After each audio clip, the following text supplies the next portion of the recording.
My family. I am so happy to tell you about my family because there are many members in my family and they are all different and unique.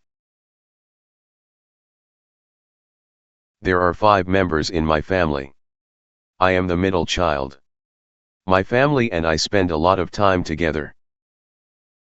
On weekdays, my brothers and I have lunch with our mother. At night, our whole family has dinner together.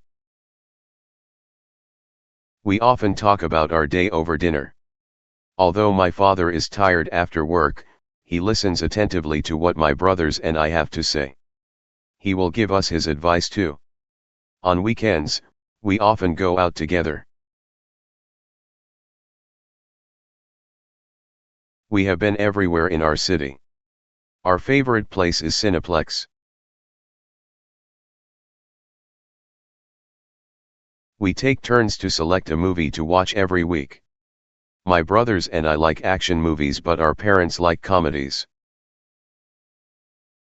We also go for long nature walks together. Sometimes, we go to the botanical garden.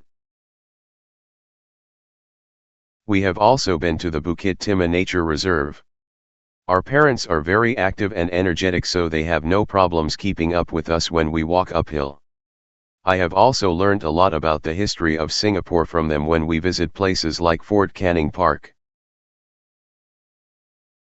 I am looking forward to going overseas with my family next year. My father is taking everyone to Disneyland. I cannot wait to go there. This is all about my family.